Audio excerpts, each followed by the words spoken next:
Welcome. In this screencast, I'm going to talk about Spring Security integration with WSO2 Identity Server. I'm Randika Navagamua, Senior Solutions Engineer for the Solutions Architecture team. WSO2 Identity Server 5.8.0 supports the following Spring Security integrations: SAML2 Single Sign-On, SAML2 Single Logout. In addition to this, we have developed an SDK that provides SACML-based authorization.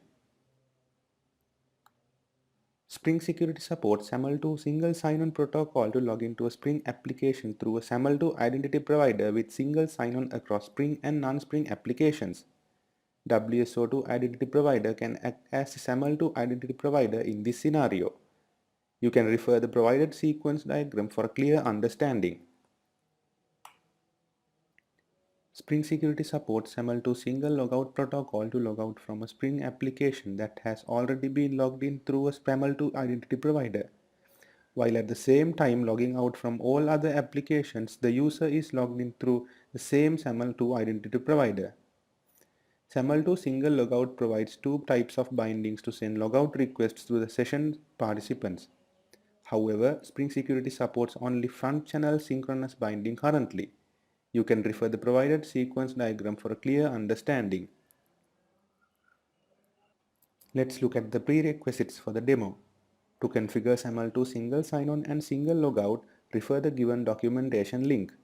To run this demo, you need to configure issuer ID, assertion consumer URL, single logout response URL, and single logout request URL at minimum. To authorize a resource using SACML, first we need to publish the relevant SACML policy to WSO2 IS PDP. For this demo, you can find the policy I am using in my GitHub repository. Refer the provided link for more information on SACML policy publishing. Finally, the SACML3 REST API in WSO2 Identity Server can be secured in many ways, including basic authentication, OAuth2, mutual TLS, etc. Since here we have to do a server-to-server authentication from the Spring application, and both the Spring application and WSO2 Identity Server are within the secure network, it is preferable to use mutual TLS with self-signed certificates. Even though mutual TLS is the supported authentication mechanism in the Spring SACML SDK, it can be extended to support other authentication mechanisms as well. The main requirement to configure mutual TLS between the SDK and WSO2 IS is to install public certificates of the servers in each other's trust OS.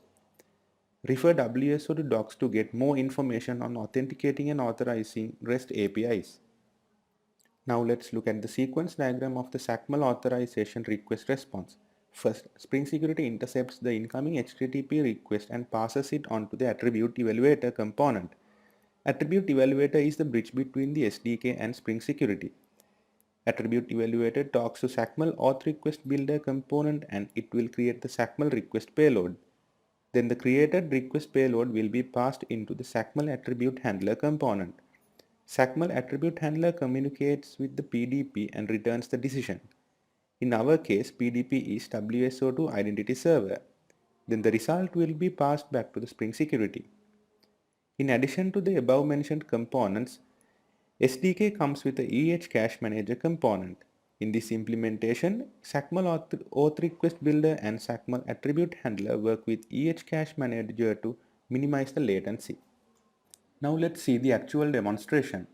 Please note that I have already started my Spring Boot application, but you can start it by executing Spring Boot run command. If you stuck in any step, you can always refer the docs I have provided in the repository. Also, please note that you have to build the SDK before running the sample. First of all, go to localhost 8080. If everything is perfectly configured, you should be redirected to this login page. This UI is provided by WSO2 Identity Server.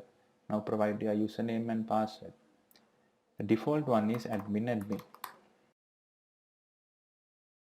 If everything is working, you should be redirected to this landing page. Now go to WSO2 Identity Server user dashboard to verify whether SSO is working. You can see that I didn't have to log in here. That means SSO is working. Now go to this hello page. This page is designed to add any number of headers to an outgoing request. In this demonstration, I am passing values via headers.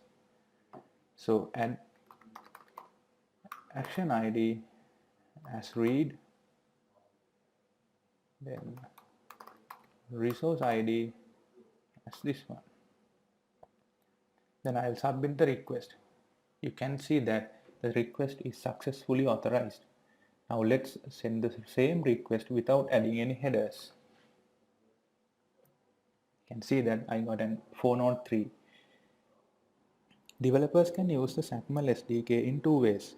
Use the pre-authorized annotation on the resource to use the SACML SDK. Directly invoke the SDK from application code. Although in the demo I used headers in the HTTP request to extract attributes to pass in the SACML request, the SDK supports extracting attributes from query parameters, path parameters, body parameters, and cookies. The SACML request is built using predefined templates. You can see the SACML request templates that I have configured in the SACML config.json configuration file. During the SACML authorization process, the placeholders in the configuration file will be replaced with the corresponding values in the incoming HTTP request. The mappings between the placeholders and attribute names are given as arguments to the pre-authorized annotation as shown in the example. There are a couple of more APIs that the SDK exposes, which can be directly invoked from the application code, which I will not discuss in the screencast. You will find more information on that in the documentation. Future improvements to consider for this implementation are embedding Balana SACML engine to Spring Security, administering multiple Spring Security PDPs from single PAP in WSO to IS, improved caching implementations. Thank you.